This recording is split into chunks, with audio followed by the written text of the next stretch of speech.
It's Tuesday, December 10th. I'm Matt Harmon. Welcome to the Yahoo Fantasy Forecast presented by Spectrum. And it is a hell of a day, a hell of a freaking day to talk ball. We have a big show here ahead of us. No more people's panic meter. As I said last week, that stuff's done.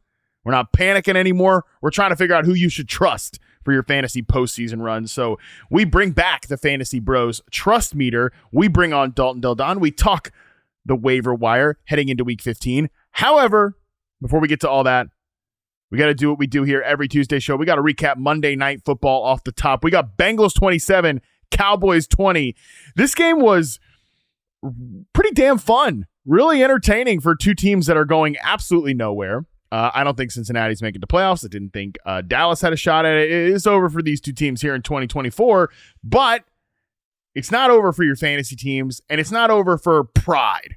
Let's call it pride for these two operations here. And I think both these teams can, outside of what happened in the last 2 minutes for Dallas, probably hold their head pretty high at what they got out of there. Like almost all four sides of the ball here. Of course, the special teams error for Dallas was the big gaffe. I mean, my God, Micah Parsons puking after that game. It just seems like he's going to absolutely cry after what happened on the special teams play where, of course, the ball is punted. I can't remember, and I know, obviously, Joe Buck said it after the game. Producer Colin, of course, reminded me of Leon Lett, 1993 Thanksgiving. I get it. I was freaking 2 at the time. I don't have a clear-cut memory of that play, but still, pretty wild for Onoware to touch the ball. Can't remember that happening very many times where Olaware, excuse me. You messed that up. What a gaffe. Unbelievable stuff where otherwise I feel like the Cowboys probably could have gotten in position for a Brandon Aubrey field goal. I mean, they would have been right in field goal range. I think they probably could have punched a touchdown in on that drive too with the way the game was going, with the way Rico Dowdle was running the ball. But we'll get to all that. We'll put a pin in the Cowboys for a second. That's really the only thing that I think was a disaster for Dallas on the night. Let's talk Bengals here. I don't know how you needed a Jamar Chase spike week, but the spike week god delivered here with 18 targets, 177 yards, and 14 catches against the Dallas defense that was playing pretty good football. You know, we talked about this with Nate Tice last week, that this was a team that was kind of trending up from a defensive perspective. I mean, you can't feel too bad about getting wrecked by the Bengals. The Bengals have wrecked a lot of people this year. But, man, this was the type of big spike week from Jamar Chase that you absolutely, again, how did you need it? I have no idea. How are you not just cruising to a fantasy buy if you have Jamar Chase on your team? I don't know. Jamar Chase, this is from Underdog NFL. Jamar Chase just recorded his 11th career multi-touchdown game. Only Rob Gronkowski and Jerry Rice have more over their first 4 NFL seasons.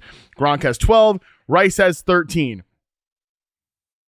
Pretty damn good company for Jamar Chase to be in.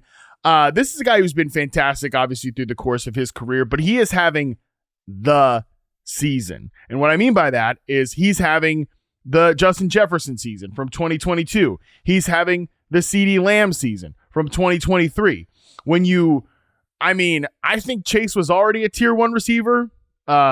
Maybe felt a little hesitant about that when he was not, it's crazy to remember this. He wasn't necessarily producing his best to start the year. There was a moment where every week was like a how frustrated is Jamar Chase in the locker room sort of deal. But I think he's shown the talent of being a tier 1 receiver for a long time. I thought CeeDee Lamb was doing that before he had his prove-it season. I thought Justin Jefferson was definitely doing it before he had his prove-it season. And now we're really seeing that here with Jamar Chase. He's having that type of season. He's competing for the Triple Crown. He's playing like the best wide receiver in the NFL. I mean, it is JJ, it is Jamar Chase, and it's Puka Nacua in terms of and Nico Collins too, in terms of the best wideouts in the NFL right now, both from a production standpoint, both from a just putting it in the box score, putting it on the film every single week. These guys are doing it all. Chase is right there at the top of the pecking order. It was actually funny. I tweeted this out, interview I had with Chase at the Super Bowl where he talked about his favorite route to run was an out route. It was pretty crazy. The last play there, the big catch and run by him was an out route. And if you actually go back and listen to the interview, he talks about it as depending on the defensive look, it's basically like a two-way go, he calls it, or like an option route, which is, by the way, berserk that you give your outside X receiver, as Chase was on this play, like an option route, okay, to either run the quick out if he gets off coverage, if it's man zone, like it was in this man or zone, if it's off man, or if it's zone, like it was in this particular moment. If it's press, he can just option to run a go route, and him and Joe Burrow have been playing together for so long that they can just do that stuff. Again, I know it's a small microcosm in a season that the Bengals are going nowhere, but I thought that was pretty cool to see that sort of exactly his talking point there come to fruition. Like I said, Chase is having this season. He wanted more in the beginning of this year. He wanted to play more in the slot. He wanted to play multiple positions in this offense, even more than he already was. And, despite the fact that he was holding out all offseason, he has earned the coaching staff's trust, and he's doing it even more. Like, whatever. Talk about blank check. The dude might own the Cincinnati Bengals by the time this contract negotiation is done in the offseason, and he would deserve it. Imagine where the Bengals would be without Jamar Chase. I don't even want to think about it. However, there are also some other impact players in this offense as well. T. Higgins doesn't have a big game, just 23 yards, but Chase Brown continues to get running back one usage. 8 targets, 65 yards, and a touchdown here for Chase Brown. Khalil Herbert, barely a whisper. Obviously, Zach Moss has not been active for quite some time. So Chase Brown is going to go down as one of the better, maybe one of the few like 0 RB type hits from this year. I'd have to obviously could go back and look at the rest of the rankings, all that stuff. We're not going to do that right now, but definitely one of the bigger hits in that particular fashion. So yeah, the Bengals are going nowhere. They're not. I don't think they're going to make the playoffs. This is not that type of team, but this is the one of the best ceiling offenses we've had all year. It's just a shame this Jamar Chase season. It's a shame this Joe Burrow season is not going to be paired with a deep playoff run, but it's going to be filled with a lot of fantasy football titles. They get the Tennessee Titans in week 15, the Browns in week 16, Denver in week 17. Interested to see where that game potentially gets flexed to. Just because, man, I mean, that's going to be a pretty electric matchup between one of the better secondaries in the league when Riley Moss and Pastor Tanner are both on the field, and one of the best passing games in the NFL. So can't wait to watch that. Let's talk Dallas here. Obviously, tough way to lose it. In the grand scheme of things, who really cares? The only thing kind of at stake here is Mike McCarthy's job for this team, and I know I'm starting to think that the odds are maybe 60-40 in him keeping the job. I don't know if this loss really changes anything. I mean, what do you want Mike McCarthy to do? Tell the guy not to touch the ball or to just secure the ball on the block punt situation? What the hell do you want him to do there? I thought the defense played well in this game. I thought both defenses played well, by the way. Bengals, this wasn't a spot where just Cooper Rush was picking them apart down the field. I thought they rushed the rush passer well. I thought they played some decent coverage on the back end. And I thought Dallas's defense played well, too. These are two of the more maligned stop units in the NFL. I think, again, both of them can come out of this game feeling pretty respectable. On the Cowboys side of things, the big story and, the big winner from a fantasy perspective, CeeDee Lamb gets his 93 yards and a touchdown. That's great. The big winner is Rico Dowdle, 18 carries, a career-high 131 yards, 7.3 yards per carry against this Bengals defense. Since Week 12, Rico Dowdle has a 71% share of the Cowboys' rush attempts. That is elite level stuff, okay? That is unbelievable running back workload. 15.4 target percentage on his routes. That's also pretty nice, and he's running a route on just about 50% of the dropbacks, and that number might not be fully updated for this week. Just in terms of the guys that he's around in terms of workload, he's 5th overall since week 12 in percentage of team rushes. Joe Mixon's number 1. Chase Brown's number 2. We just talked about him. Chase Brown is clearly a running back 1 with this type of usage. Tony Pollard is there. Chuba Hubbard is there. And then it's Rico Dowdle. That's pretty crazy that's the company that Rico Dowdle is keeping. He's just barely ahead of Josh Jacobs in terms of percentage of his team's rushes. And he's been good. Like I said, he was good tonight, obviously, but he's been good, a positive influence in this role. Like, this is a guy who's going into free agency, if I'm Dallas, I'm trying to bring this guy back. Maybe I still want to take a young, explosive rusher in the draft to pair him with. Everybody's going to say, hey, let's do Jahmyr Gibbs, David Montgomery. I think Rico Dowdle could be like a nice tempo power runner for this team, but he's also been a little bit active in the pass game. Nothing like Chase Brown, of course, but he showed at least the explosiveness on one 10-yard reception. So there are very few backs that are better set up than Rico Dowdle right now with this usage. I mean, again, I cannot overstate, look at the players he's around. Josh Jacobs, Joe Mixon, Chase Brown, Tony Pollard, like Chuba Hubbard. These are some of the feature backs in the NFL, and that's where Rico Dowdle finds himself in for the rest of the season in what should be an audition for the Cowboys starting job in 2025 and beyond. Gets the Panthers next week, still an extremely beatable run defense. The Tampa Bay Buccaneers, Sincere McCormick just averaged 5 yards per carry against them. Eagles in week 17, that's a tougher test, but those games always get pretty funky between the Eagles and Cowboys, almost regardless of where either team is going. And then Washington in week 18, obviously that's beyond your fantasy championships, but still could be an important week for Rico Dowdle. The guy's balling out right now. He's getting great usage. I want to continue to see more and more of Rico Dowdle, and I want to see him back in Dallas as an offensive line that, producer Colin is very bullish on this offensive line. He was talking a lot to me about it during the game, and I see where he's going with this. Obviously, Zach Martin, it's probably the end of the line for him. He's out for the rest of the year. It's probably the end of his career, but I think we're transitioning to a new era with this offensive line that looks pretty promising. Dallas has a lot of work to do. I think across the rest of the roster, they have some potential on defense. They've got, some pretty big moves to make, I think, on the offensive side of the football. They need desperately a wide receiver 2. I think they need a wide receiver 3. I don't think any of these guys, maybe you can get away with Tolbert and a sprinkle of, Turpin. I think you can maybe get away with that, but really I'd like a little bit more juice there. Probably need one more starter at right tackle. But other than that, I think this offense could be one to buy back into in 2025, especially if they add a young and exciting running back, a young and exciting pass catcher, and just hope for growth and development on the offensive line. And obviously Dak and CD coming back at 100% next season. So I'll be interested to watch how this Cowboys team finishes, because especially Rico Dowdle is just set up to sing in fantasy the rest of the way. All right, with that, let's welcome in Dalton Del Don. Let's get to the rest of the show. Here we go. Joining us now, as he always does here on the Tuesday show, it is the man, the myth, the legend, my good friend, Dalton Del Don. Dalton, what's going on, buddy? Not much, Harmon. Coming off a pretty fun football week. A lot of high-scoring games. Hope you weren't facing Josh Allen this weekend. Fireball, QB went off. Niners bounced back with the win. Good times. Now we head to the playoffs, finally. Yes, we are in the fantasy postseason. Before we get into the meat of the show, Dalton, do you have any fantasy heartbreaks from this week? Any fantasy glory tales to kind of get into for your playoff running teams here? No, nothing too extreme. Any heartbreak, close losses here or there. You get bored, and you're in so many leagues. I will say this.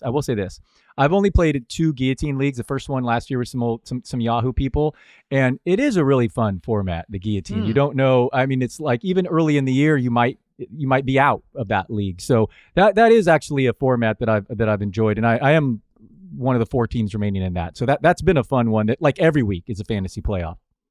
I've never played in a guillotine league, I don't think, in my time playing fantasy. So I only like about 70% understand the concept. Maybe I shouldn't be admitting this as the host of a fantasy football show or whatever, but I don't really totally get it. But theoretically, it does sound fun.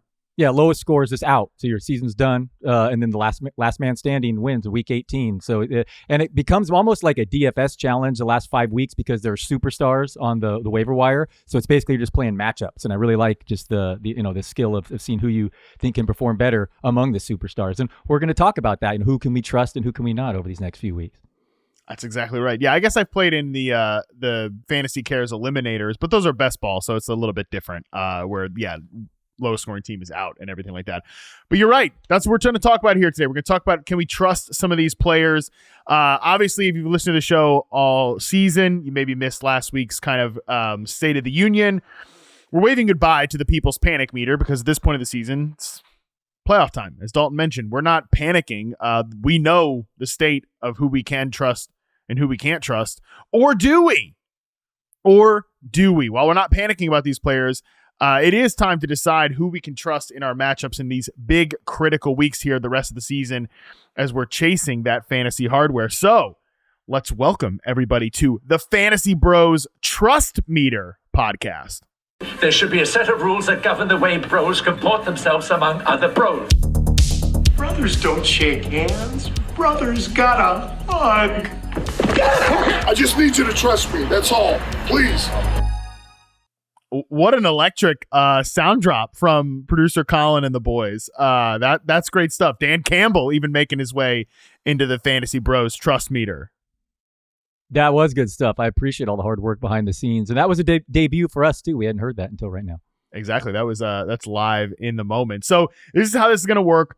Dalton and I each week are going to have 4 candidates. We're going to alternate between the candidates, between the guys that we're going to nominate here for the trust meter and debate our level of trust in these players in their upcoming matchups, and also take maybe a little bit of a look ahead to future matchups as well. But we're going to try to keep this focused on the upcoming week for your lineups in the fantasy postseason. The Fantasy Bros Trust Meter has 3 tiers. You might remember that we did this exercise with Nate Tice in a fantasy film room a few weeks ago. We decided to bring that over onto this particular episode because we just love a meter over here. The 3 tiers and the trust meter is number 1, trust me, bro. That is the highest level of trust. You're fully bought in on what this player is selling right now. Number 2 is no idea, man. Honestly, means this could go either way.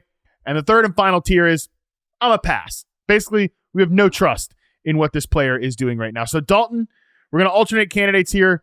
Give me the first candidate to examine on the Fantasy Bros Trust Meter. A.J. Brown, he hasn't seen double-digit targets in a game since week 1. Jalen Hurts has averaged 33 pass attempts over his first 4 games, and then after the bye, 21.4 pass attempts over 9 games since, Harmon. The Eagles have the lowest pass rate over expectation in the league. Brown has 1 target inside the 10 this season, 4 red zone targets. And this is happening with Devonta Smith and Dallas Goedert injured, in plus matchups. A.J. Brown's a wide receiver, 45 in expected fantasy points, and he has a tough matchup this week against the Steelers. So that's my candidate is AJB. Oh, man. I mean, great way to start this off. I don't know. Have you seen the quote from A.J. Brown about what the Eagles need to do to get better after last week's game? No. What did he say? Very simple. A.J. Brown, when describing what went wrong, what the Eagles need to do better, on offense, particularly, he just said passing. That's it. No, well, passing. I mean, there's not a lot of volume there. I can see it. Teams like this, they historically don't do well in the postseason. They have more rushing yards than passing, but it's certainly working for them, and their defense is so good. But I mean, you can't do it against the Panthers. I know their unit's been better than at the beginning of the year, but I don't know. What do you make of this? Their offense is, in the end, it gets it done, but they have an NFL low 17 points in the first quarter. I mean, they just cannot start these games like the anti-Cardinals. So I'm curious your thoughts here on A.J. Brown and just in general this Eagles passing offense. Oh, man, there's a lot to unpack here because if you just look at like A.J. Brown, yards per route run against man coverage, right? And yards per route run's not a perfect stat, but it doesn't encapsulate all the variables, things like that. But good receivers beat man coverage. Like there's no receiver that if you look at who's producing against man coverage right now, there's not a bad like fluky player in the top, I would say 15, maybe even top 20 players. But right now, A.J. Brown leads the NFL in yards per route run against man coverage, players with 50 plus targets, 4.47 yards per route run against man. That's bonkers. Puka Nacua is number 2 at 4.3. They're the only guys above 3.6. That's how much those two guys are balling out right now. Obviously, they haven't played the full season, but A.J. Brown at 4.47 is nuts. He should be having, I said this about him last year, going back and charting him for RP, that he should have had like a 2,000 yard season last year. That's just how good he was on an individual isolation basis. He started the year on that kind of tear, and then in the second half, the Eagles offense fell apart. They had a lot of issues against the blitz. Man, they're still having issues against the blitz. It's not quite as dramatic as it was last year. I think Kellen Moore's put in a few more answers. But, I think we can also be honest about who Jalen Hurts is as a quarterback. He's not like he's just not in that tier of guys that's going to access the full field. He does have issues in the traditional drop back game, no play action, no screens, just true under center drop back. That's not really his game. I think that puts a limiting factor on the offense. And I think just the lack of passing opportunities overall, the lack of pass volume here, it's going to hurt the floor for AJ Brown. I thought it might just hurt the ceiling, but they're so extreme in terms of the rushing rate right now that it's really difficult to trust AJ Brown, even, matchup against the Steelers this week, but like Washington, Dallas, and week 16, week 17, those should be games we want to start AJ Brown as a wide receiver 1. I just don't know if we can view him that way at this point. I put my trust level as no idea, man, because AJ Brown, the wide receiver 37 in fantasy points per game since week 8. Devonta Smith, wide receiver 36 over that span. Just 21.4 pass attempts over the last 9 games. That's a big sample of very little volume. But yeah, you point out that this has nothing to do with the performance issue on AJ Brown. Again, hasn't seen double-digit targets since week 1. Killing man coverage. That's just a wild stat. He should be destroying it for fantasy managers as is. I guess it's just going to be a volume issue because I see no reason for Philadelphia to change, this strategy, especially with this upcoming schedule. Looks like more defensive type battles, especially, you're going to face Joey Porter this week. So yeah, I went with no idea, man, because I don't know what I'm getting from AJ Brown right now. Right. And I don't think there's a scenario. Maybe you could show me the receiver core, but can you imagine a scenario, Dalton, where if you had AJ Brown on your fantasy team, you would bench him? No. Of course. No, because when he does go up, he goes crazy too. So no, exactly. He was still, I think, ranked super high. He's still top 5 every week up until now. And if he falls at all, it's still going to be top 15. So yeah, unless you're in a super small league or guillotine or something, you're starting AJ Brown. That's not the exercise here. We're just evaluating, what could have been and why he's been such a disappointment. But yeah, over the next 3 weeks, I highly doubt you have enough players that you're going to bench AJ Brown. Yeah, and I think that's why the no idea man is so perfect here, just because, it's a team that's 29th in neutral pass rate. Their defense is so good. Saquon Barkley is having a potentially historic season. They're going to continue to lean into that, and those scripts are going to make it easy for them to lean into that type of script. But, football's weird, man. Like, I don't know. What if Saquon Barkley fumbles or something like that, and then Pittsburgh gets up on a lead quickly? What if Washington, in week 16, out of a bye, Cliff Kingsbury has a couple of wrinkles in here, and he's just Jaden Daniels looks like a guy who can beat this defense in the second time around. They've got more film on him. I don't know, right? Like, one of these teams builds up a lead on Philadelphia and they have to throw the football. Like, I know I kind of took a shot at Jalen Hurts there, but he's still the type of quarterback that can lead a very, very efficient passing game, especially against with AJ Brown against man coverage. And they're going to get some man coverage looks from these 3 teams here. Especially Pittsburgh will play a lot of single high. Typically, AJ Brown just absolutely destroys single high coverage. And it's going to come down to just a handful of plays. That's why, I don't feel quite as confident when I said last week on Twitter that Justin Jefferson, like, I felt it in my bones that he was going to have like a spike week at some point that was going to normalize his season-long stats. But that was just more like randomness and weirdness why he didn't have a big game. Nothing to do with like the style of offense that the Vikings were playing. This is a stylistic kind of situation here that's going on in Philadelphia. But at the same time, AJ Brown, you play him, he could make your fantasy, he could be the reason you win in your fantasy final, semifinal, championship, whatever, on just like 2 plays here against man coverage, maybe even a single high team like the Pittsburgh Steelers in week 15.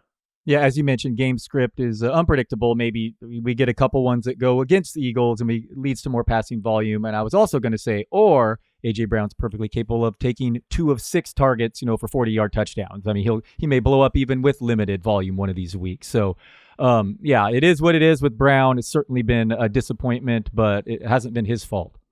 No, absolutely not. All right, let's move on to the next player here who was actually in this game as well. That is Panthers wide receiver Adam Thielen. This is a little bit more of, can we trust what we've gotten over the last couple of weeks here with Thielen, who has emerged as a very trustworthy player here for Bryce Young, who's also turning his whole career around here in the last month plus, Dalton. Yeah, Thielen, 33% target share last week. Carolina has been number 2 in fantasy wide receiver usage over the last month. Only the Bengals have been higher. We saw Thielen, he was a top 20 wide receiver last year with Bryce Young for like a month. But I really want to talk about Bryce Young with you, Harmon. Continues to show strides. Last year, he lost the most EPA on sacks. this season, the second lowest in the NFL. Last week, the numbers did lie. Legette had 3 drops, at least 2 officially, including one on that final drive before the play we all saw. He catches that 40-yard touchdown at the end, and Young has led some impressive comebacks this season since he's returned. My only concern here is Jalen Coker has missed all these games, Harmon. So will he cut into Thielen if he returns? But I mean, as of now, a PPR machine with these upcoming matchups. I mean, I would consider Thielen in DFS. I mean, he's an interesting, suddenly very interesting. I mean, I'm ready to say I'm all in trusting him. Other than the Coker. Yeah, Coker's a big part of this. Yeah, I'm a little bit ready to say trust me, bro, too. Dallas in week 15, Arizona in week 16, and then obviously that Tampa Bay matchup with week 17 in your fantasy championship. That'd be sick if we could do a trust me, bro, on Adam Thielen for that. 86 yards per game the last 3 weeks. He leads the team in receiving yards. He leads the team with 25 targets. He has a 27% share of the air yards, which is actually third on this team because he is still primarily the slot receiver. And I wish I had a clear answer for you in terms of what I expect when Jalen Coker gets back here, because, I mean, us cokeheads were all up on, what was going on with Jalen Coker here for this team, and he was playing really well in the kind of big slot receiver role. And we just don't know what they plan to do coming out of the bye with a healthy Jalen Coker and a healthy Adam Thielen, because Xavier Legette has kind of moved to X receiver, which, by the way, I think is part of the reason that he's struggled a little bit. Like, I don't love that usage for him. I really liked how they used him at the beginning of the season. I think they got some pretty good play from him. It's like, all right, we don't have Deontay Johnson anymore. We kind of want to get Coker on the field, and he's a flanker slot, but Thielen's a flanker slot. We'll just kick David Moore to the bench. Legette can be our X because he's the big body. I think that's led into some of the volatility for Xavier Legette, who's, no question, not winning contested catches. He's dropped a lot of passes. It's a 14.3 drop rate the last 3 weeks. That's problematic, obviously, and some of them becoming critical moments there for Xavier Legette. Not good there. I still think he will be a useful player for Carolina, but I'm not convinced he's a slam dunk number 1 receiver. And like I said, I don't love that X receiver usage. So David Moore has been kind of the flanker receiver. I would imagine that Coker just comes in and takes his role. He is second on the team in routes the last 3 weeks. So I think there's a world where Thielen and Coker can coexist, but it is the biggest variable in what we've got going on with Adam Thielen right now. Yeah, David Moore, a nice deep sleeper, but he can be replaced pretty easily there by Coker. So hopefully that is the case. Let's not forget what they did last week against the Eagles defense is easily the best in the NFL right now. Harditz tweeted this over the last 2 months. Before last week, the Eagles were allowing 241 yards per game. The next best Lions were 306. I mean, we're talking 50 fewer yards per game. They've really been shutting down teams, and nearly Panthers pulled off a 13-point upset on the road. Thielen can produce in that environment. I like him in these upcoming schedule. Like you said, the fantasy Super Bowl in Tampa Bay, that's a really favorable matchup in your Super Bowl. Yeah, and it's super impressive what Thielen's been able to do as that slot receiver against Cooper DeJean and some of the guys there.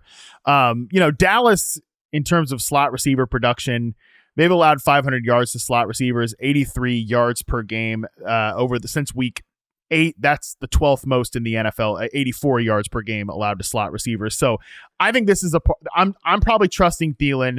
I would just be a little bit surprised if they take him off the field completely, because he's the veteran presence here and Bryce Young has a good chemistry with him. I'd be surprised if he completely comes off the field, even with Jalen Coker back out there. I think they should try to want to develop Jalen Coker, which to me, it just makes the most sense to get David Moore off the field. But, he's a Canales guy. Maybe I'm wrong about that. I would be surprised if Thielen's the guy who gets plucked off the field. So I'm with you that I think he is a trust me, bro player at this point.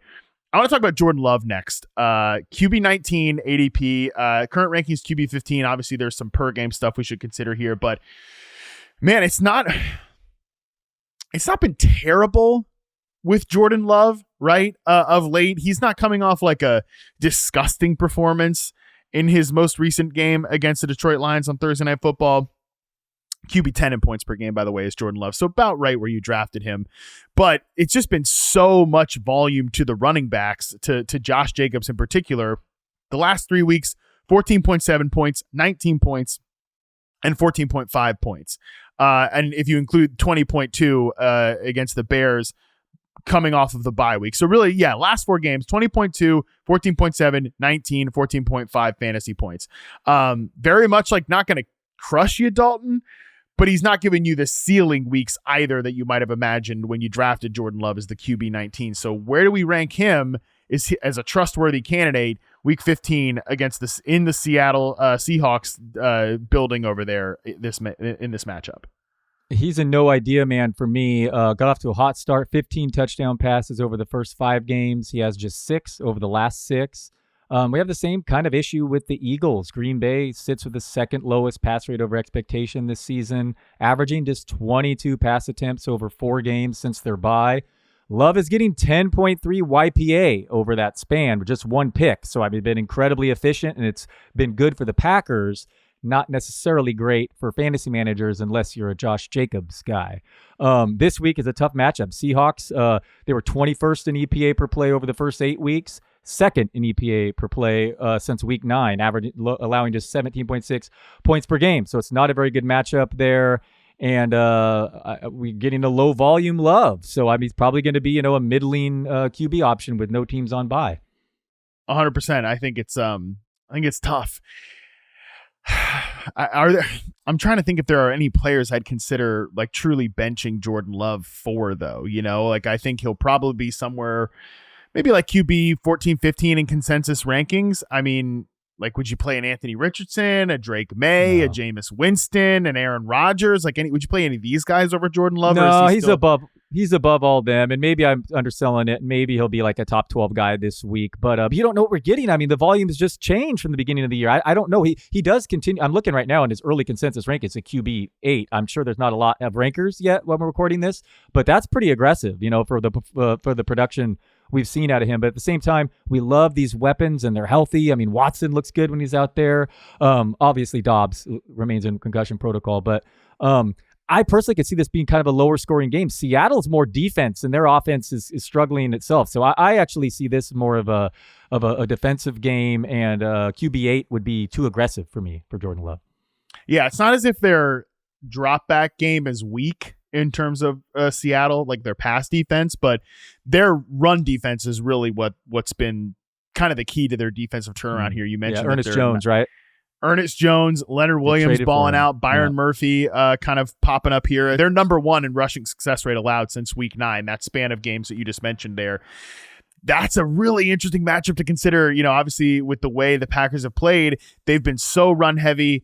I mentioned the neutral pass rate for the Eagles, and you kind of made the comparison as well. Since week 8, the Packers are dead last in the NFL in neutral pass rate, and they've got a lot of good players. They don't have like a number 1, like a superstar receiver. They're not using Jaden Reed very much. That's been kind of mystifying, but a lot of it's because they want to go to these heavy personnel packages and they want to run the hell out of the ball. Or are they going to be able to do that in Seattle? Probably as a road dog, I would imagine. I haven't checked the lines on this, but probably as a road dog against a team that's been really good at defending the run lately. I don't know if the Packers need a spike week from Jordan Love as much as the damn fantasy managers do. Yeah, they do. Packers actually -3 in this game. Getting a lot of respect. It's a fair counter if Seattle shuts down the run, going to force some volume for Love. So definitely something to consider there when you look at how defenses are. I try to look more so just where is it going to push the volume, and that's a great point. If Seattle's defending the run well, maybe it puts Green Bay into a different game plan than usual. But the facts remain that he came out on fire, and it's just been all real run heavy. So again, this isn't necessarily his fault. Getting 10.3 YPA of last month is terrific, but the volume, same issue as we're talking about with Philadelphia and A.J. Brown and that passing, it applies to Green Bay. And obviously, surprisingly, right? I mean, we could not shocked with the Eagles and that defense in Barkley. A little surprising here with the Packers. Yeah, a little bit. I think they clearly wanted to lean into the run game. Obviously, they signed Josh Jacobs just like the Eagles signed Saquon Barkley. But I'm surprised at 32nd. I'm definitely surprised at 32nd in terms of neutral pass rate. And of course, obviously, Jordan Love is not going to get the 1 yard tush pushes that Jalen Hurts is going to get you, right? Like Jalen Hurts still a great fantasy quarterback because he's just going to get pushed into the end zone from the 1 yard line. There's no chance that's happening with Jordan Love. So you are relying on low volume and explosive plays unless this becomes like a high scoring affair. But that is really the crux of it, Dalton, is that I don't really think either of these offenses with the way they're playing right now can get into sort of a back and forth shootout type of script. So he is definitely a no idea man. I'm with you that I don't think, me personally, I'm managing a team. I don't think I can pull Jordan Love for like a streamer necessarily. And I don't think you realistically have Jordan Love and Baker Mayfield or one of these guys, or like Brock Purdy or something like that. But I don't think I can bench Jordan Love for some of these streaming quarterbacks. Yeah, that's fair. I agree with that. I might have him a little lower than consensus if he remains top 8, but you're going to be starting him more likely than not this week. All right, last one here before we get to a break. Jordan Addison. Jordan Addison has been unbelievable the last 4 weeks. He leads the Vikings with 411 receiving yards. I have considered I've considered Jordan Addison to be kind of a really good number 2 receiver, but not necessarily in the same group as like the Jalen Waddles, the Devontae Smiths, the T. Higgins, like the supercharged number 2s across from an elite number 1. Maybe I need to reconsider Jordan Addison based on what he's been doing right now. But regardless of that and sort of the bigger picture conversation, where does Jordan Addison fall on the trust meter just with how unbelievable he's been? He's coming off a 3 touchdown game. He's coming off a real hot stretch over the last 3 to 4 weeks. Where does he rank in terms of the trust meter with a matchup against the Bears in Minnesota in week 15? It's hard not to say, trust me, bro, at this point. Jacob Gibbs tweeted, targets over the last month, Addison 35, Justin Jefferson 29. PPR points over the past month, Addison 94, Jefferson 68. Addison was not a target earner as a rookie. He really did most of his production when Jefferson missed games. I was skeptical that this eruption could happen in year 2, but it is, and it is impressive. And Sam Darnold is playing great. And he'll have his spike weeks, and no doubt he'll probably put up a goose egg in one of these next 3 weeks. Yeah. But overall, you have to be incredibly both happy with his production and confident moving forward. I mean, it's at least condensed, the targets, or even with Hawkinson back, he's doing this. So very impressive. And he's entered the trust circle for me. He's been the best fantasy receiver over the past month. One of them. I'm in a little bit more of no idea man territory with him. I appreciate that. Well, I appreciate it. No, I like it because I was skeptical all year, and let's hear it. Sorry, I didn't mean to cut you off. No, you're good. I mean, the first 7 games, he averaged 42.6 yards per game. And the yards per reception were still there in the first part of the season. He just wasn't getting the volume pushed his way. And I just wonder if we're a little bit being prisoners of the moment in terms of what we've seen lately. The counter to my counter is that you mentioned the name TJ Hawkinson. I think the fact that they have the deck fully stocked actually matters a lot here and makes the offense that much more potent.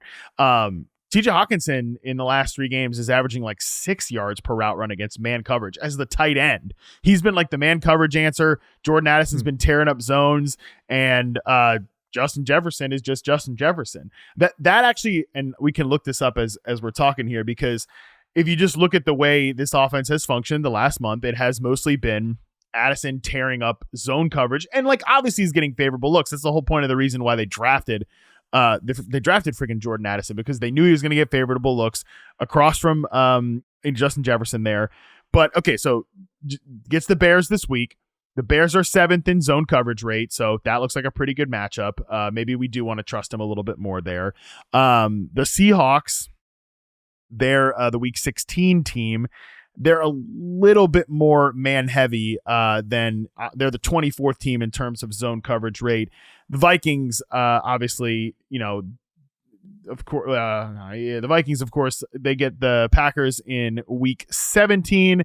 The Packers are somewhere between the 2 teams that we are just kind of discussing here. Yeah, I like the home 2 of the 3 at home, and the Bears certainly weren't playing super great defense, coming off that layoff against the Niners with the new coach. So their pass defense has played well this year. But man, it's just so nice having Justin Jefferson as a teammate commanding so much attention on the other side of the field. Right? I mean, Jalen Johnson's probably going to be focusing on him. So I appreciate your skepticism, and we are probably, like you said, prisoner of the moment here. But nevertheless, it's impressive what Addison's been able to do. Two receivers finishing top 3 in fantasy in the same week is pretty sick. Yeah, it's pretty sick. And I mean, again, the no idea, man, is just, it means it could go either way, right? Like I do appreciate the fact that really this breakout started against the Chicago Bears a few weeks ago. So that's not lost on me that this is the team that sort of started it all. I would imagine that they don't let it happen 2 times in a row, but then what the hell are you going to do, right? You're going to do something to adjust to Jordan Addison, and then you're going to let Justin Jefferson walk you up and down the field? I doubt it. So, I would be trying to play Jordan Addison if I had him. I just think I'm a little bit more skeptical in terms of like this continuing to march on at the streak that it has to this point. But all right, let's take our first break. We come back. We'll run through more Trust Meter candidates right after this. All right, we're back. We're running through more Trust Meter candidates heading into week 15.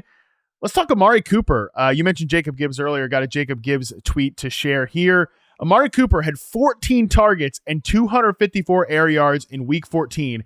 That's more air yards than any pass catcher has recorded in a game since week 16 of 2023, which was also Amari Cooper from the hands of Joe Flacco, which I think is pretty funny.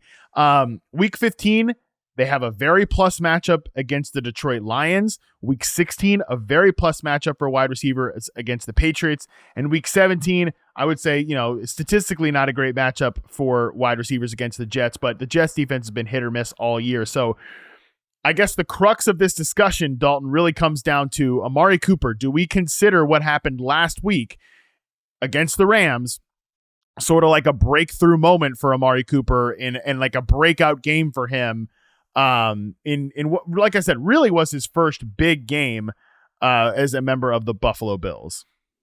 Yeah, can I cheat this? I'm really kind of in between here. No idea, man, but looking good. I mean, that was certainly encouraging. A massive volume game last week, 38% target share. Problem is his previous high was 16.7 with the Bills. I couldn't tell from JJ's tweet if he meant that was that game or this last week. His 63% route participation rate.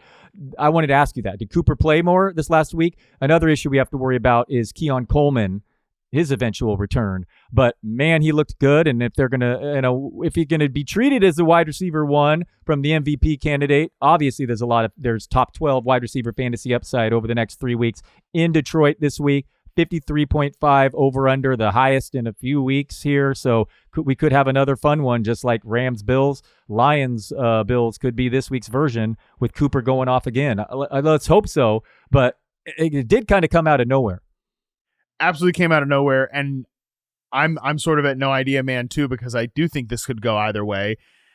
I'm closer to saying like I'm going to pass, even though the matchups are nice, just because you mentioned the playing time. Route participation for the Bills pass catchers in week 14, according to Fantasy Points data. Number 1, Khalil Shakir, 80.5%. Number 2, Dawson Knox, 65.9%.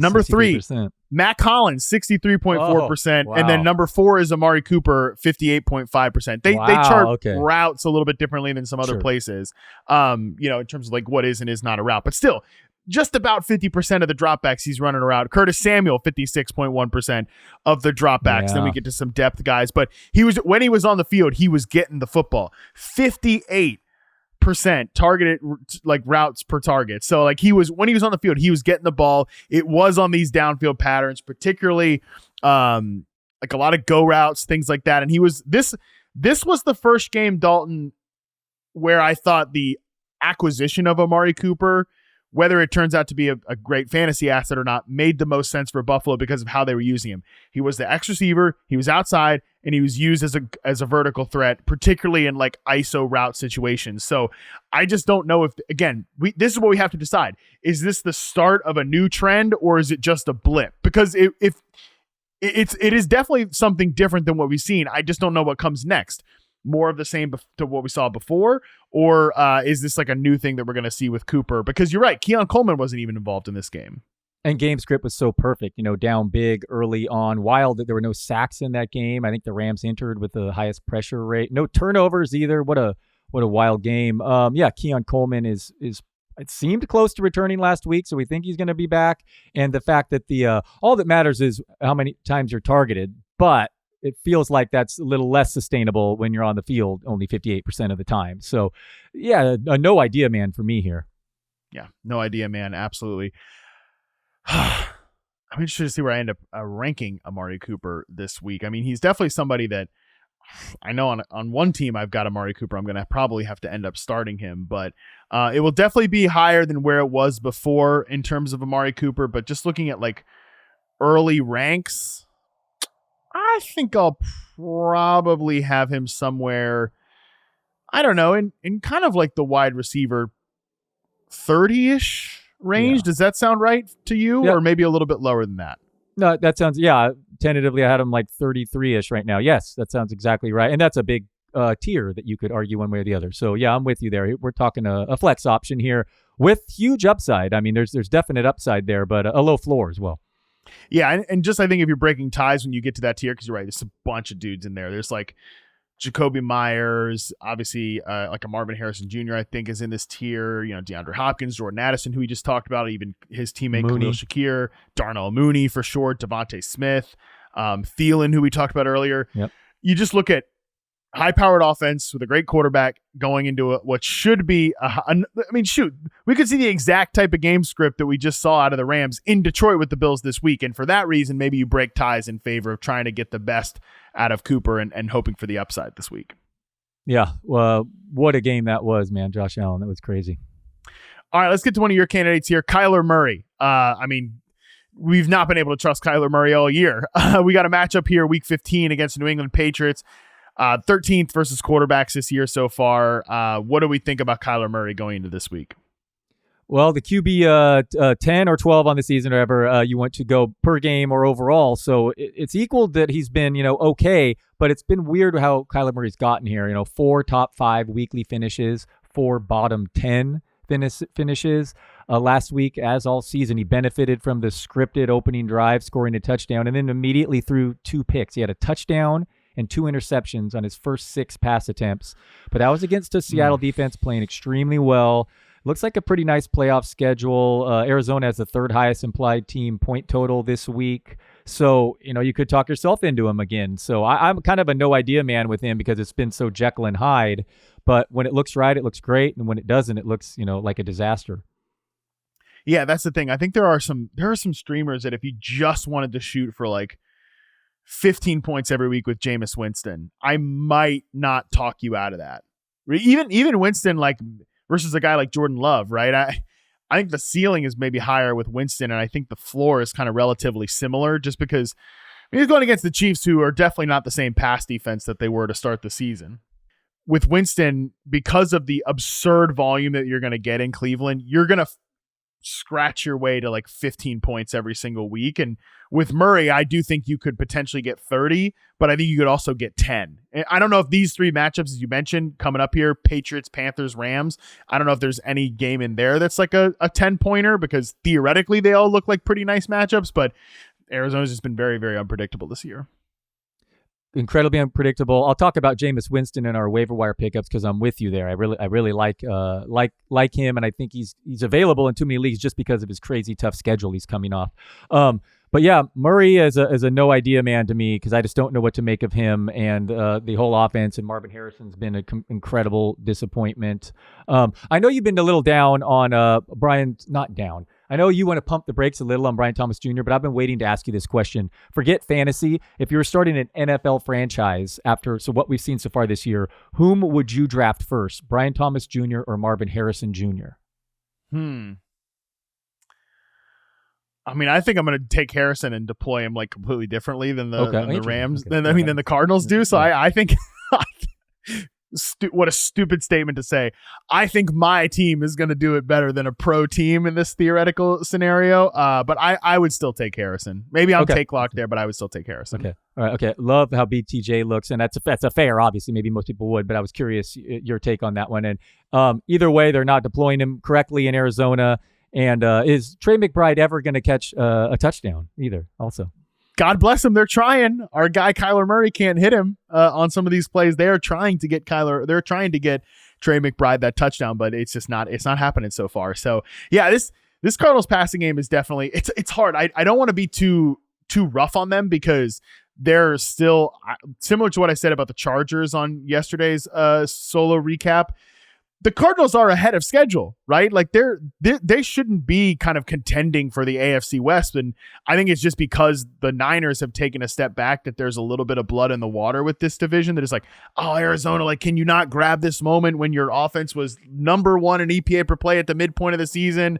And now you're kind of having to step back, all this type of stuff, but they're still building towards something. 2025 really should be their year. So I don't want to be too harsh on them right now, but it has definitely been frustrating for sure talking about this offense all year long. And Murray, for what it's worth, 2 carries inside the 10 all year, 1 inside the 5. We love his rushing stats, but it all has to come from far away. He's too small. He's not used, at all like some of the other rushing fantasy QBs that we like to get the short scores. Yeah, I mean, 2025, that might be the year that the Arizona Cardinals, maybe that's when they win the NFC West, and maybe that's when they're the post-hype sleeper team in fantasy that everybody's frustrated on this year. People were all in on Kyler Murray. People were all in on Marvin Harrison. Maybe next year these guys are all like draft day discounts. I don't know. Entirely possible, but watch your mouth. Your 2025 Niners bounce back year in the division. Super Bowl's in Santa Clara. It's the year of the Niners. Okay. All right. Who's playing for that team in 2025?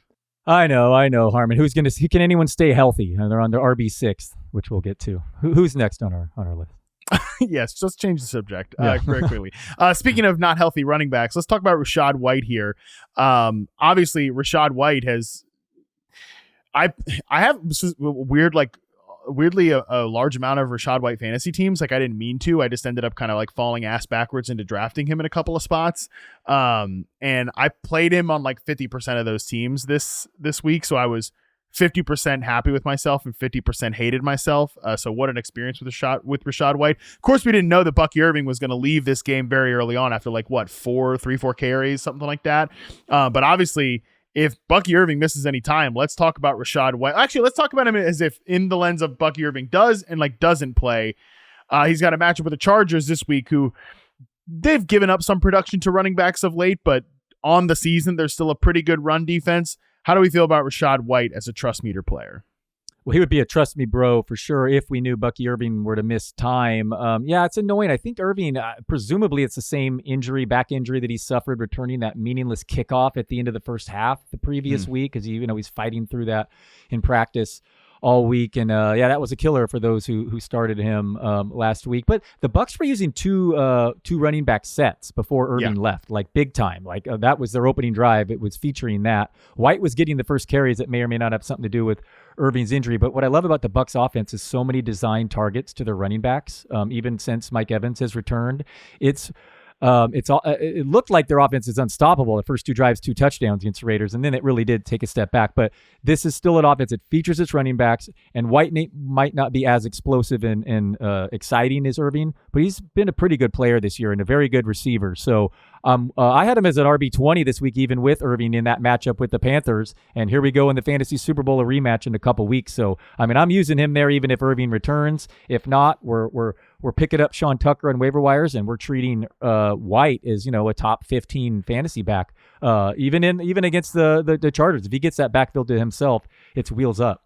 Chargers are 21st in rushing success rate allowed since week 9, so they've definitely fallen off statistically as a run defense. I think most of that is just how they choose to play, right? They want to take away the deep shots. They want to play a lot of coverage on the back end, so they don't dedicate those extra bodies to the run game. That's been a theme all year long.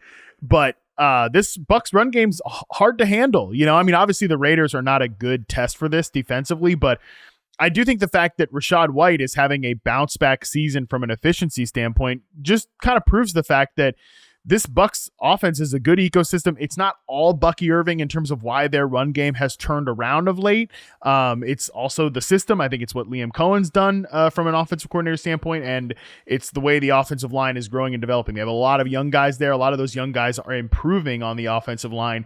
And lastly, I love your point about the multi-running back sets. I love your point about the design targets to running backs, because this is just good coaching. Like, who is a better player the number 2 running back, which is Rachaad White, or like, the second, third, fourth wide receiver on this team. It's definitely Rachaad White. So why not keep that guy involved, even if you're trying to maximize Bucky Irving? So I think Rachaad White is a trust me, bro, almost regardless of whether Bucky Irving starts or not. But I'm with you that he might launch himself into a really high ranking if there is no Bucky Irving here in week 15. Highly impressed with Cohen's scheme, and to think we were worried about Tampa Bay, offensive coordinator switch. No, I mean it's not just the design screens, even the run game. I've been impressed. So I'm bullish on White with you. Final player to discuss here, Jerry Jeudy, who is he, like 4th in the NFL in receiving yards now? I mean, he's one of the most productive players over the last month at the position, if not the most productive player of the last month at the position. So we got a matchup with the Chiefs in week 15. Their pass defense is starting to fall apart. Week 16 against the Bengals. Week 17 against the Dolphins, which I would have thought was a bad matchup, but the way the Jets, I mean, they were blowing a lot of coverage against the Jets, but they also, I mean, just Garrett Wilson was completely tearing that game up. I think Garrett Wilson's a better player than Jerry Jeudy, but Judy's been deployed really well. He's also been on fire of late. So Jerry Jeudy, is he a trust me, bro, or I'm a pass? I don't think he's an I'm a pass. I think maybe it'd be, no idea, man. But I mean, are you at full trust me, bro, with Jerry Jeudy right now? I think I am, but I wanted to get your opinion as well. Number 2 fantasy wide receiver over the last 4 games, and that's only because Puka had a wild week last week. He's the only one ahead of him. Jerry Jeudy's pace with Jameis Winston over a full season would be 108 catches, 1,921 receiving yards, and 9 touchdowns. And this is coming the last 3 weeks. They've faced Pittsburgh twice and in Denver. I mean, the Steelers have allowed the fewest fantasy points to quarterbacks this season. That's 2 of the last 3 weeks. Cedric Tillman remains in concussion protocol, although if he does return, that would be a wild card here. But man, the volume is just out of control with Winston, who's averaged 446 passing yards with 6 touchdowns over his other 2 games when not facing the Steelers this past month. I guess Jeudy has 3 touchdowns over that span, but only 0.5 expected touchdowns, and that last play, his TD was kind of on a broken play, on that Porter play. But man, he both looks impressive on the field and has the stats to back it up. And Winston is just a carnival as long as he remains starter. Keep the pick sixes coming. Only worry about fantasy managers should root against that is if he gets him benched, because that's the best thing for your fantasy quarterback and receivers is if your QB throws that pick six, get the ball back and be behind. So it's just a terrific setup. So he's a trust me, bro, right? Yeah, I think so. I'm a little bit concerned reluctantly. Well, yeah, obviously. But if Tillman comes back, I do think that changes the picture a little bit. Now, I don't think, because before that, we were having productive games with Jerry Jeudy. It was like 70, 80 yards. It wasn't these eruption games. And to be fair, Micah Fitzpatrick plays that one play differently, his touchdown. And we're not having we're having a bit of a disappointing conversation about Jerry Jeudy, but it's one play. You can't take it away. It's just, I do think that Winston's going to have these games like last week where he's going to pump the volume, but not. I mean, it's crazy. David Njoku's been the guy to get most of the targets here, even though Judy's been on this stretch. So I do think there's more volatility than is being kind of discussed with Jerry Jeudy, just because he's a volatile player. Winston's a volatile player. His role is more of as a downfield guy. But I think if I had Jerry Jeudy on a fantasy team, I would not be benching him going into the playoffs. Yeah, certainly. Tough to have a full trust given his whole career, but I also love these matchups at home against the Chiefs. You said KC's pass defense has been falling off, and you'd think that would be higher scoring. If I'm wrong on that, then in Cincinnati week 16, that should be high scoring, and then at home against the Dolphins, those should be possible shootout. So I'm liking Jeudy and Winston and company there. All right, let's take our final break. We come back, we'll run through some waiver wire options to consider for your playoff run right after this. All right, we're back. Let's take a look at this week's waiver wire connections presented by Spectrum. Every week, Dalton and I give you a small, medium, and large priority player off the waiver wire to really try to boost your roster, beef up that group of players headed into the fantasy postseason run. It's more important than ever. So Dalton, get us started with your small priority player off the waiver wire. That's Jameis Winston. He's faced the Steelers in 2 of his past 3 games. Pittsburgh has allowed the fewest fantasy points to quarterbacks this season. Winston has averaged 446 yards with 6 TDs over his other 2 starts over the past month when not facing the Steelers. Cleveland's fantasy playoff schedule features 3 possible shootouts that we've talked about, starting this week against a Kansas City defense that's really fallen off over the second half of the year. He then gets the Bengals and Dolphins, and we just know massive volume should be there. Winston is available in more than 65% of Yahoo leagues because of that tough recent schedule, but it gets a lot more favorable moving forward. I like it. Yeah, I think he is the best widely available quarterback streamer for the fantasy postseason. Some volatility there, but because of the pass volume, the floor should be pretty good. Not a floor available for my small priority player, which is Kendre Miller at 8% rostered in Yahoo leagues, but I do think he's on the radar as sort of one of these insurance running back players at this point. He came off IR. Darren Rizzi was talking about it. The interim head coach is a guy that he was excited to see.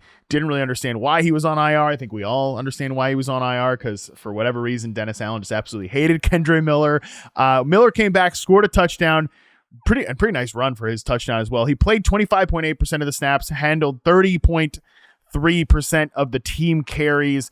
Again, he's not going to take work from Alvin Kamara. Also, Derek Carr is probably out for the rest of the season, so maybe you're not excited about that Saints ecosystem in general, but he looks like a guy to stash on the end of your benches for your postseason run. If anything ever happens to Alvin Kamara, if they start to rest Alvin Kamara, he might end up being a sneaky flex start if he got some opportunity down the stretch. I'm glad you brought him up. He's popped on tape when he's, albeit limited opportunities, constant hamstring problems, and as you mentioned, that no Derek Carr. It's going to be an issue for that offense. But Kendre Miller, I think his 8-yard touchdown run might have been the most impressive run in the league in Week 14. I stash him in deeper leagues. Definitely be on your radar, or someone to possibly trade for and hold in Dynasty. Kendre Miller for sure, or target in vantage drafts next year. My medium priority, Tank Bigsby, suddenly took control over Jacksonville's backfield share last week, seeing 18 of 22 RB rush attempts. Travis Etienne did see most of the receiving work, but Bigsby also punched in the goal line score. Mac Jones and the Jags offense won't help, but Jacksonville's game script could be manageable against the Jets this week. Bigsby remains available in more than 50% of Yahoo leagues because, he was taking a back seat before this last week, but suddenly he's returned to Jacksonville's RB1. No, I like it. I can't believe he's available in more than 50% of leagues. It's obviously been shaky for him of late, but it makes all the sense in the world to just grind out the season with Tank Bigsby, so I like him as a recommendation here. My medium priority player is yet another Cleveland Brown. We continue to talk about this team, especially with those matchups coming up. Elijah Moore, 22% rostered. That still needs to be higher. I know he was only coming off a 3-target, about 34-yard game. Didn't really work out against Pittsburgh, but Pittsburgh has been a better slot defense than anyone else, or one of the better slot defenses in the league. Meanwhile, the Kansas City Chiefs have given up the most yards to slot receivers all year long. They're number 1 since week 8 in terms of yards per game allowed to slot receivers, 117.3. So Elijah Moore, if you need a flex start, you need a deeper league wide receiver start, I actually think he can be used this week. Maybe you don't need him with all these teams on bye, but definitely someone that should be on the end of benches for the postseason run.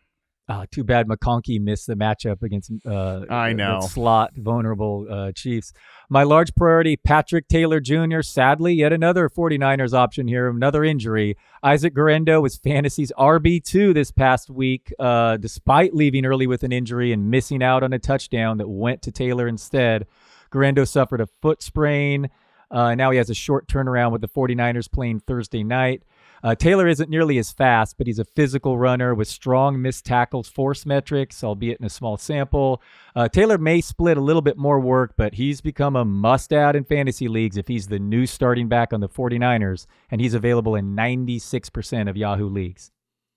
I'm so tilted about this Guerendo stuff. I mean, in so many leagues where I was cruising, like a top 3, top 4 type team, just spent the whole waiver budget. You can't take it with you, buddy. All right, you got to spend it on somebody. I spent it all on Isaac Guerendo, and if he misses, he was worth it.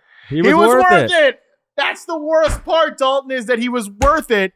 And if he doesn't play on Thursday, and I lose all these matchups in Week 15, I'm never gonna forgive your Niners again. Let me just say that. It's one injury after another. It's just ridiculous. But Grando, he looked good. He would have had a third touchdown, but a sprained foot in a short week, it doesn't sound optimistic. So Patrick Taylor Jr., next man up. Next man up. God, I hate it. Fantasy sucks. All right, my large priority player is Sincere McCormick, 15% rostered. Look, I feel like last week is about the best you can expect from Sincere McCormick, who we talked about like 1,000 times, on Fantasy Football Live. And I'm kind of sitting there. I didn't say this, but like, what are we talking about? We're like, at best, we're going to get like 80 total yards with 0 touchdowns. Like, should we really be bringing his name up that much? I mean, mostly Andy. He's never going to listen to this, so I can talk about him behind his back. Mostly it's Andy, like, continuing to talk about Sincere McCormick, probably because Andy had to start him in a bajillion leagues, because Andy seems to have to start the rando player every single week. I don't know what he's doing in his fantasy leagues, but he's always got to start some rando. Well, Sincere McCormick was the guy in week 14. Guess what?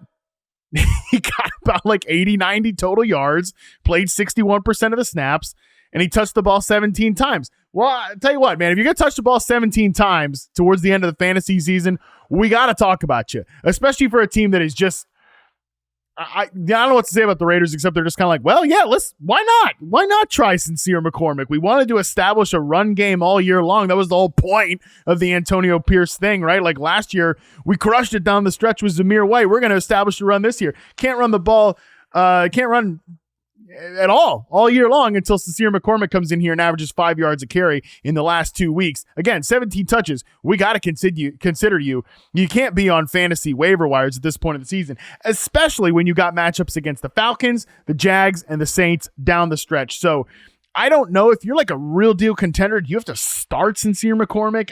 Maybe. I don't know. The running back's been a strong position all year long, but Dalton, a guy that's getting this volume, that's playing this many snaps, he just can't be on waiver wires. Even if like he's going to help an opponent of yours, just put him on your bench and don't allow that to happen.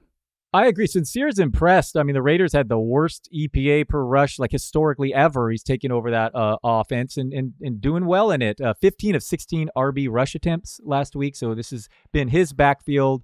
Hopefully Alexander Mattison doesn't take touches when and if he returns. There's no reason the Raiders don't turn over the backfield to see what this young guy can do down the stretch in a lost season.